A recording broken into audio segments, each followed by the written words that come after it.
ময়ো সেইটোত এগ্ৰী নহ'লো। মই মেট্ৰিক পাছ কৰিমে, তাৰপিছতহে আপোনালোকৰ ঘৰত যাম। ঠিক এনেকুৱা পৰিস্থিতিত গোটেই ৰাতিটো এটা যুক্তিপূৰ্ণ এটা পৰিৱেশ হৈ এটা সময়ত মোৰ দেউতাই মোৰ হাতত ধৰি পেলাই কৈছিল, তুমি মোৰ মা আৰু তোমাৰ নিচিনা নাৰীৰ গৰ্ভৰ পৰাই মই জন্ম লাভ কৰিছোঁ।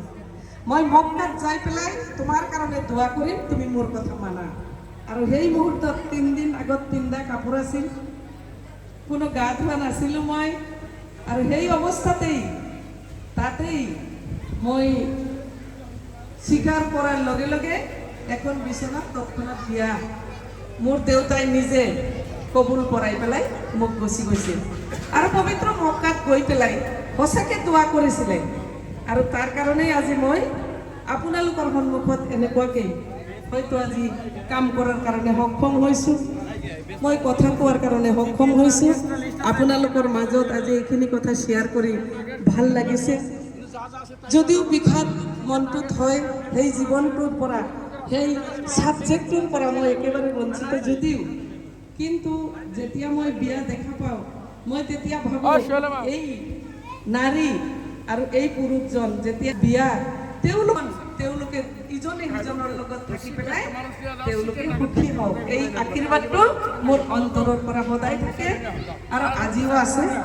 ইমান ধুনীয়া এটা আড়ম্বৰপূৰ্ণ মানে বিয়া, বিয়াৰ যি ধুনীয়া ডেকৰেশ্যন, মই দৰাৰ দেউতাকক ধন্যবাদ জ্ঞাপন কৰিছোঁ।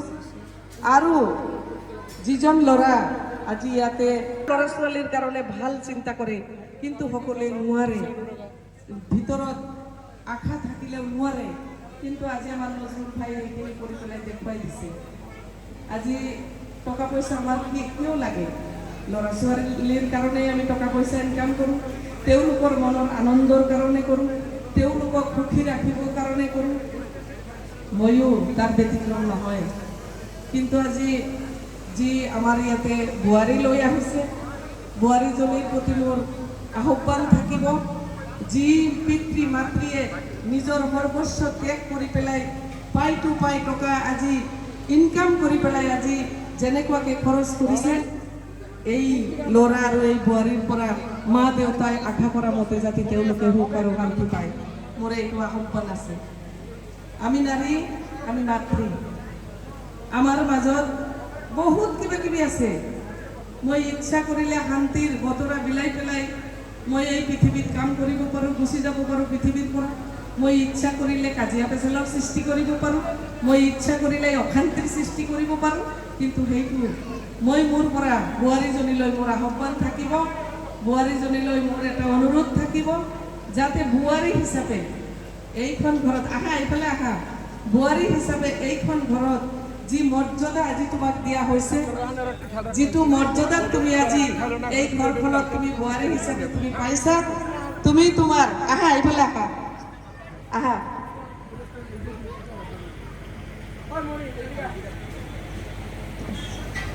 তোমালোকে তোমালোকৰ দায়িত্ব পালন কৰিবা। একদিনত নিশিকিবা, পৰ্যায়ক্ৰমে হ'ব।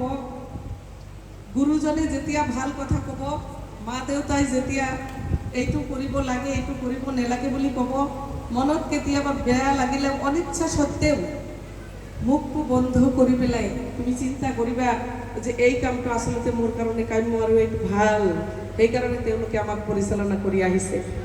তোমাক যদি গালি নাপাৰে, তোমাক যদি নিশিকায়, তুমি কেনেকৈ শিকিবা? সেইকাৰণে শিকিব লাগিব। এতিয়া ঘৰৰ শহুৰ শাহু হৈছে তোমাৰ শিক্ষাগুৰু, আৰু গিৰিয়েক যাৰ লগত তুমি বিয়া হ'লা তেওঁক চাগে তুমি চিনিয়ে পোৱা, তুমি জানা। গতিকে তোমাৰ যিটো গুৰু দায়িত্ব, তুমি সেই দায়িত্ব পালন কৰিবা। খুব ভাগ্যৱতী তুমি, খুব ভাল ছোৱালী, আশীৰ্বাদ আছে, আশীৰ্বাদ থাকিল, ভালকৈ তোমালোকে চলিবা এই ঘৰখনত। ময়ো টিল নাও আজিলৈকে এটা ঘৰৰ বোৱাৰী, আজিও সেই ঘৰখনে মোক মিছ কৰে। আজিও প্ৰত্যেকটো কামৰ আগতে যোৱাৰ আগতে মোক তেওঁলোকে সোধে, সেইখিনি মোৰ দায়িত্ব আৰু সেইখিনি মই গঢ় দিব পাৰিছোঁ। গতিকে তুমিও সেইখিনি কৰিবা। লিখা পঢ়া অৱস্থাত আছা বুলি মই গম পাইছোঁ, ভালকৈ লিখা পঢ়া কৰিবা। বিয়াটো কিন্তু কেতিয়াও লিখা পঢ়াৰ প্ৰতিবন্ধক নহয়। বিয়াটো কিন্তু নহয় দেই, মই ক্লাছ 8 প্ৰমোশ্যন পোৱাৰ পিছত বিয়া হৈছিলোঁ। তাৰপিছত মই ডিগ্ৰী কমপ্লিট কৰিছোঁ, মেট্ৰিক পাছ কৰিছোঁ। মোৰ সন্তানৰ জন্ম মেট্ৰিক পাছ কৰাৰ আগতে হায়াৰ ছেকেণ্ডাৰী কমপ্লিট কৰিছোঁ। তাৰপিছত ডিগ্ৰী কমপ্লিট কৰিছোঁ। মই নৱজ্যোতি কলেজৰ পৰা মই ডিগ্ৰী কমপ্লিট কৰিছোঁ। তাৰপিছত গুৱাহাটী ইউনিভাৰ্চিটিৰ পৰা মাষ্টাৰ ডিগ্ৰী কমপ্লিট কৰিছোঁ। তাৰপিছত আকৌ মই ডক্টৰেটো কৰিছোঁ। মোৰ সংসাৰৰ লগে লগে মোৰ ল'ৰা ছোৱালী, মোৰ শহুৰ শাহু, মোৰ গাঁওখন, মোৰ সমাজখন, মোৰ ৰাজনীতি জীৱন, মোৰ শিক্ষা জীৱন গোটেইখিনি মই একেলগে লৈ আহিব পাৰিছিলোঁ।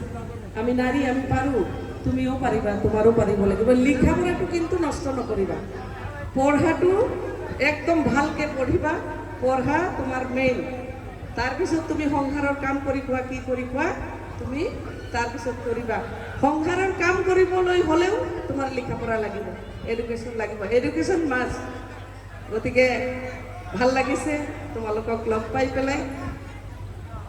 এনেকুৱা ঘৰৰ বোৱাৰী আছিলোঁ যে এটা সোণৰ গহনাৰ কাৰণে মনটোৱে কান্দিছিল, আৰু আজি তোমাক গোটেই সোণৰ গহনাৰে ভৰি দিছে। তুমি কিমান ভাগ্যৱান। কিন্তু মই নিজৰ ইনকামৰ টকাৰেহে মই সোণৰ গহনা বনাবলগীয়া হৈছিলে। গতিকে তুমি এনেকুৱা ইমান ভাগ্যৱতী, যিটো ভাগ্যৰ বলত তুমি এজন ভাল গিৰিয়েক পাইছা, এজন ভাল শহুৰ পাইছা, শাহু পাইছা, এটা ভাল পৰিৱেশ পাইছা। ভাল লাগিল, আশীৰ্বাদ থাকিল তোমালোকলৈ। আৰু এই ঘৰখনৰ সকলো মহান ৰাব্বুল আলামিনে যাতে সকলোকে লৈ পেলাই আমাৰ নজৰুল ভাৰ পৰিয়ালটো সুখে শান্তিত বসবাস কৰিব পাৰে। আল্লাই শান্তিৰ যাতে নাজেল কৰে, শান্তি বৰ্ষিত কৰে, তাৰ কাৰণেও দোৱা থাকিল। আৰু আজি মই ইয়াতে আহি পেলাই আপোনালোকৰ সন্মুখত সকলোৰে লগত অলপ সময় ভাৱ বিনিময় কৰিব পাই ময়ো খুব আনন্দিত হৈছোঁ, ভাল লাগিছে। সকলোৱে মোৰ কাৰণে দোৱা কৰিব।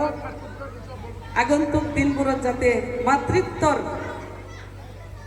মৰমেৰে মই আগবাঢ়ি গৈ নিজৰ দায়িত্ব পালন কৰিব পাৰোঁ, তাকেই আপোনালোকৰ পৰা আশীৰ্বাদ বিচাৰি মই ইয়াতে আপোনালোকৰ সন্মুখত যিখিনি ক'ব পাৰিছোঁ আজি, আপোনালোকে যে মোৰ কথাত মন দিছে তাৰ কাৰণে ধন্যবাদ জনাইছোঁ। আৰু সকলোলৈ আজিৰ এই বিবাহস্থলীৰ পৰা শুভেচ্ছা জ্ঞাপন কৰিছোঁ। ধন্যবাদ। ধন্যবাদ জনাইছোঁ আমাৰ বাইদেউ ডাঙৰীয়ানীক। তেখেতে বহুত মূল্যৱান কথা কৈছে।